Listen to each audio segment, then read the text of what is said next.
Zhuge Liang's empty castle tactics are widely known and serve as a prime example of his mastery in psychology and military strategy. Less known is that he once again applied his knowledge of psychology, agriculture, engineering, divination, and military strategy to deceive Sima Yi with the same tactics. Sima Yi retreated in humiliation after his failed attempt to disrupt Zhuge Liang's troops reaping the harvest. These wheat fields, along with a Wei castle, had been taken by Zhuge Liang. As Sima Yi retreated, he was joined by another Wei commander, Guo Huai. Guo Huai reported that Wei spies had confirmed the castle was only defended by 5,000 troops, made up of newly trained, fresh teenagers, making it as good as empty. Zhuge Liang's main troops were engaged in reaping the harvest. However, Sima Yi dismissed this intel in anger, asserting that Zhuge Liang would never make such an obvious mistake. Guo Huai reminded Sima Yi that even Zhuge Liang, despite his brilliance, could err. He recalled the incident at Jieting, where Zhuge Liang was forced to retreat using his empty castle tactics to deceive Sima Yi. Unintentionally but necessarily, this added to Sima Yi's humiliation. Guo Huai highlighted the old saying that the same trick can't be played twice, and that Zhuge Liang, being an overly cautious man, wouldn't use the same tactics on the same person twice alike. Fool me once. Wei spies had also earlier confirmed that Zhuge Liang was in shortage of supplies. Guo Huai warned that if Sima Yi missed this opportunity to capture Zhuge Liang, it would only invite more court rumors questioning his loyalty to Emperor Wei. He offered to lead an attack from the rear, while Sima Yi attacked from the front, ensuring they could withstand any potential ambush. Sima Yi remained silent and went into deep thought. Sima Yi was deeply troubled by the fresh humiliation and reminders of old humiliations, especially the growing doubts about his loyalty. Still, Sima Yi composed himself, sinking into deep contemplation. Eventually, he recognized the logic in Guo Huai's advice. He appreciated Guo Huai's counsel and ordered preparations for a rear assault while he advanced on the castle. Upon reaching the castle, Sima Yi observed that it was lightly defended. Although the castle's walls were low, launching a daytime assault would still be costly. He decided to merge the two armies and wait until midnight to launch a full attack under the cover of darkness. Guo Huai agreed, and the two armies united. The camp was set up outside the castle, and Sima Yi ordered all communication to be restricted while continuing to monitor any signs of Zhuge Liang's troop movements. As evening fell, Sima Yi noticed a wooden statue of Zhao Yun standing in front of the gatehouse. Sima Yi scoffed, mocking that Zhuge Liang was indeed desperate and that his attempt to intimidate him was futile. At midnight, Sima Yi ordered the assault. Confident of victory, the Wei army charged forward, expecting Zhuge Liang's troops to flee. However, to their shock, the castle was suddenly illuminated. Zhuge lamps were released into the air, drifting on the wind and casting a surreal glow over the approaching Wei army, extending the archers' range. Zhuge Liang's troops seemed to multiply, now numbering 10,000 strong and armed with repeating crossbows. These commoners were actually hidden troops of Zhuge Liang, and they had battle-hardened qualities. Despite being outnumbered, Zhuge Liang's forces were able to use their repeating crossbows and lighting to their advantage to maintain a constant barrage of arrows, preventing any of the Wei cavalry or infantry from reaching the castle walls. The frontal assault was quickly repelled, and the field was littered with Wei soldiers, covered in arrows.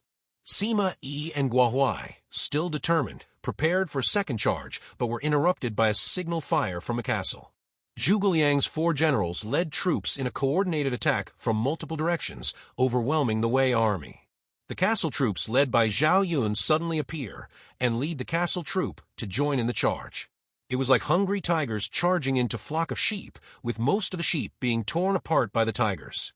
Sima Yi, stunned by the unexpected counterattack and the sight of Chun Dao disguised as Zhao Yun, was led to believe that Zhao Yun had been revived by Zhuge Liang.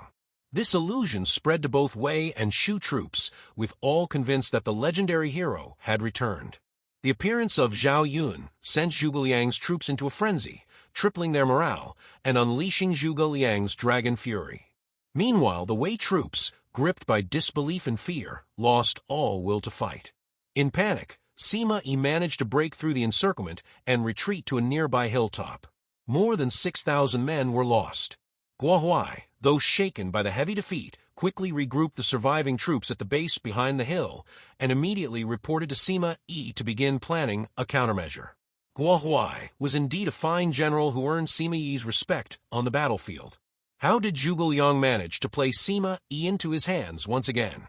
While Zhuge Liang's troops were working in the rice fields, his spy chief, General Chun Dao, reported that Wei spies had returned to report that the castle was defended by 5,000 troops of freshly trained teenagers. Chun Dao also reported that they had successfully revealed to Wei how Sima Yi had been humiliated by Zhuge Liang's tactics in the wheat fields. Amused, Zhuge Liang ordered the capture of the spy if the spy returned to the castle and the lockdown of the castle's information, without alerting the commoners or disrupting their work. Zhuge Liang, ever the tactician, analyzed the position of the sun, wind direction, and surrounding terrain. He gathered his generals and explained, "Today we will have a longer day, no rain, but we must stop the field work." Sima Yi, humiliated and desperate to prove his loyalty, will not let this opportunity slip. He will attack under the cover of night, and we must be prepared for that.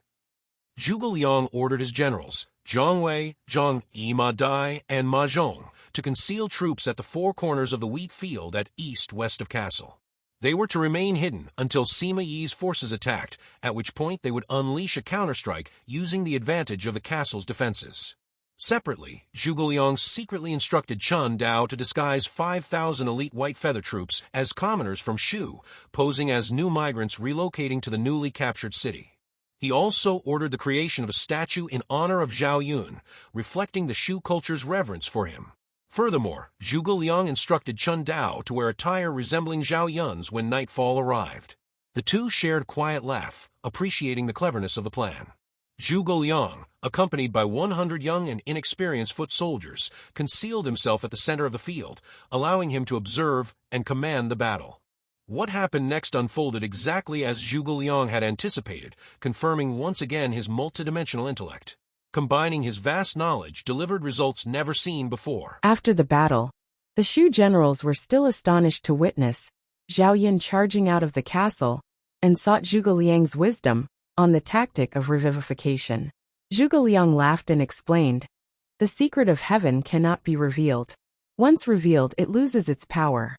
While the solution may exist, it is the unsung heroes behind the scenes whose efforts ensure its success and survival, especially since the Wei army was far superior in size and better equipped."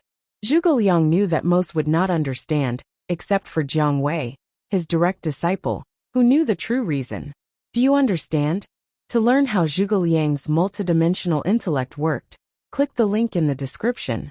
Subscribe for more fascinating historical content and thought-provoking insights on topics that spark deep reflection.